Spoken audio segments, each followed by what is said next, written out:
Salam semua, Chef Siti di sini dan hari ini saya ingin berkongsi satu lagi resepi daripada buku resepi book saya iaitu Ignite the Flame. Dalam buku ini terdapat 60 resepi, semua sangat-sangat sedap dan boleh dibuat untuk mata pencarian juga ya. Okay, I'm going to share one recipe that is very delicious. It's inside my recipe book. So for those of you who have my recipe book, you would know what the ingredients are. For those who do not have my recipe book, perhaps you may want to purchase it online from my website, chefsitimastura.com. Okay, so what is it I'm going to bake today? It is baked pumpkin kueh. Ini dia yang saya nak buat. Ini adalah kueh labu yang sangat-sangat sedap. And basically what you need are eggs, sugar, flour with salt, and santan, melted butter, and of course the pumpkin itself. Okay, try to get a very ripe pumpkin. Kita dapatkan labu yang sangat-sangat masak ranum supaya kuihnya lebih lemak. Okay, dan labu ini anda perlu cuci, potong dadu, buang kulitnya, potong dadu dan kukus selama 15 hingga 20 minit. Kemudian anda lecek, dia lagi panas-panas, anda lecek. Okay, so clean, dice the pumpkin and steam it for about 15 to 20 minutes and then mash it up, and there you have it. It's all mashed up like that. Try to get the right ones, huh? Okay, here are the eggs. Okay, the eggs, how many eggs? Well, you've got to check out the recipe. Okay, so my whole idea is to help those who have already bought my book how to do some of the recipes inside. Okay, so I've got eggs here, I've got sugar. I'm just going to just stir it. Now what I like about this recipe is that you do not need any machine. Just a normal bowl and a whisk will do. Stir. Now before I begin, I've just switched on the oven. Okay, 180 degrees top and bottom heat. Okay, kita panaskan ketuhar dulu 15 minit sebelum tu. Api atas dan bawah. Yang ini kita hanya kacau gini sahaja. Telur dan juga gula. Okay. Kemudian kita masukkan tepung dengan garam. Perlukah kita ayak? Tak perlu. Kerana apa? Kita akan tapis nanti ya. So, stir it. Senang sekali resepi dia. Semua kita masuk sahaja. Dah masuk gitu, terus campak dalam oven, kita bakar. Nanti saya terangkan tentang suhu kepanasannya ya. Okey, tepung dah masuk, dah. Okey, kita masukkan labunya pula. Okey, put in the whole pumpkin. That's a lot of pumpkin. I tell you, this kueh, if you want to impress your guests, make this kueh because they'll be so impressed. Okay, jika anda cuba nak impresskan tetamu anda buatlah kueh ini kan, mesti sangat-sangat mereka suka dan gemar. Kerana apa? Sangat sedap dan susah nak dapat kat luar. Okay, yang ini santannya, masukkan santan yang telah disukat, ikut sukatannya ya. Jangan lupa mereka yang ingin buku saya sedang ada promosi sekarang. Nanti anda pergi ke website saya, chefsitimastura.com, anda akan lihat apa promosinya. Okey. Dan buku ini ramai yang telah meraihkan keuntungan tau. Mereka telah berniaga dan mereka cakap, Chef Siti, Masya Allah, mereka mudah, resepinya mudah dibuat dan semua menjadi. Okay, many people have earned extra income from my recipe book. They say it's easy to follow and it's all fail-free recipes.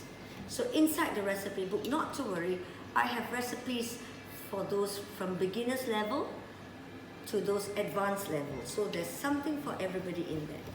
Okay, so after you've done this, don't mix the butter yet. We are going to strain the mixture because we want to have a smooth kueh. So let's strain the mixture so I get a smooth kueh. Let me see.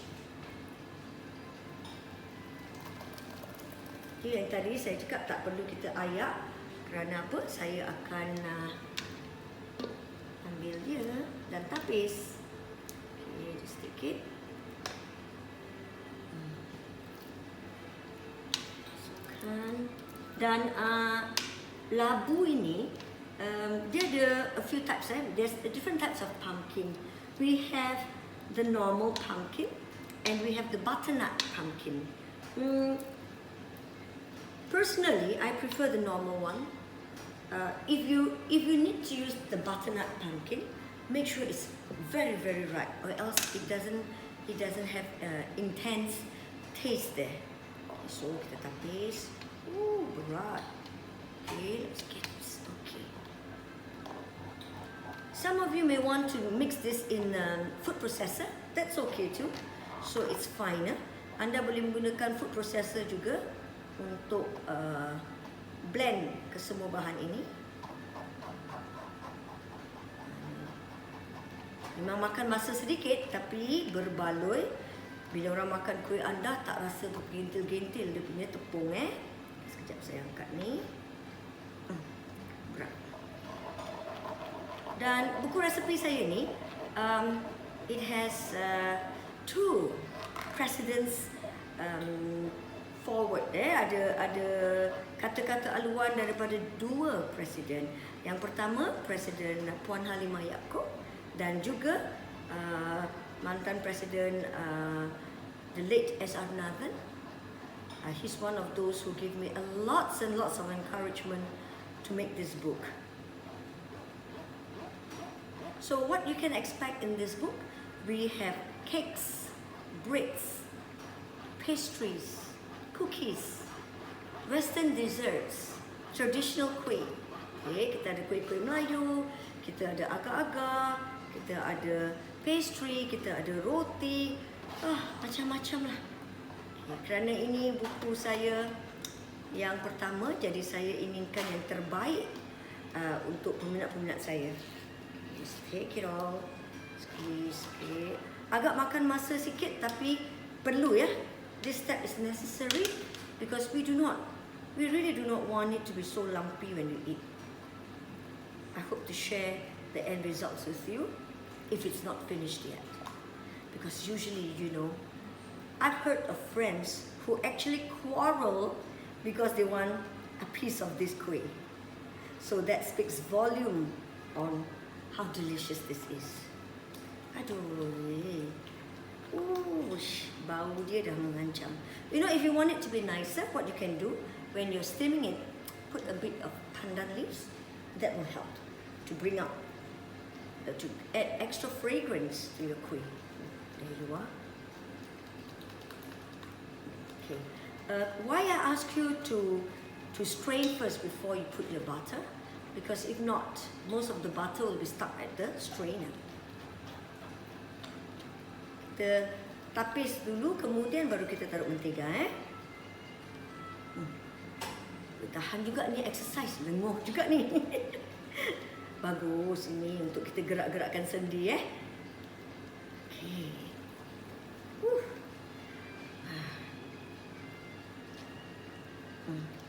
Ni tadi kalau tak nak teruk sangat, tadi bila kita lecekkan dia tu, lecek agak halus sikit lah. Inilah orang nak kerja kelang kabut kan. Saya tak lecek dia agak halus. Jadi kat sini lah penatnya. Aduh, tak apa. Nak dapatkan kuih sedap harus berusaha.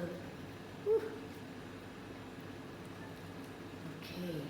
And you know what? You don't even have to add any food coloring because the natural color of the pumpkin is there. See, this is what I meant. I did not mash it up so fine, so that's why I'm having a problem now. So if you don't want to have this, you make sure you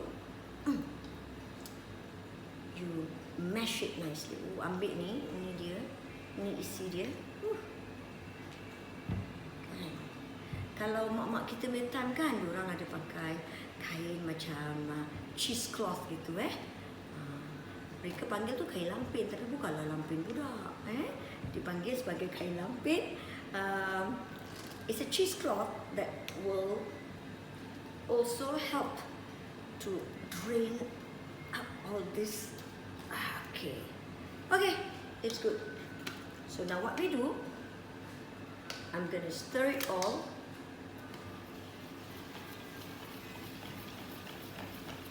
Smooth. Okay, now I add in the melted butter.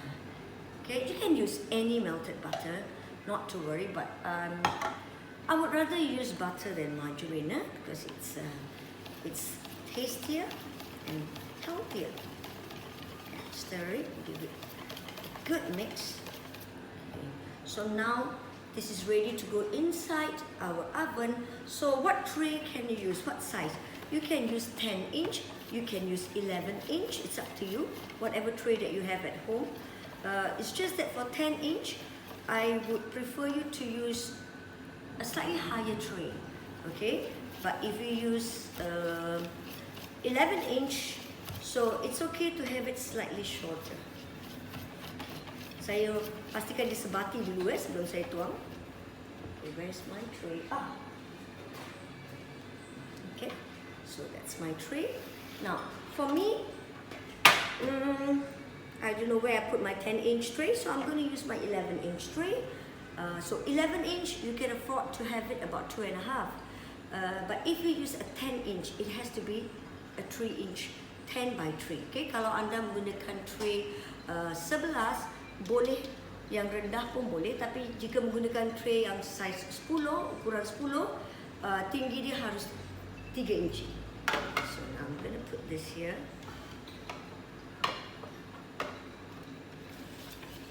Oh, bismillah. Check out that smooth. Now, this tray is not so level, so what I'm going to do, I'm going to carry this direct and put it in later. Okay? Because I just wanted to show you this. I put it on this black tray. Okay, now, the baking time is a bit unique here. You're going to bake top and bottom. Okay, I don't need this. Ini tak rata, saya angkat direct. Okay, I'll put direct in the oven. Okay, you're going to bake this 180 degrees first for 1 hour, after which you're going to reduce the heat to 150 for about 45 minutes to 1 hour. It all depends what size of tray you're using. So in total, about 1 hour 45 minutes to 2 hours. Okay, memang kek ni lama sangat, kuih ni lama sangat nak dibakar. Kalau anda menggunakan tray size dia berbeza, mungkin akan makan masa 2 jam. So anda akan bakarnya 180 darjah selama 1 jam dahulu, kemudian turunkan suhu dia kepada 150 dan bakar lagi selama 45 minit sehingga 1 jam. Okay, so macam mana nak tahu dia masak?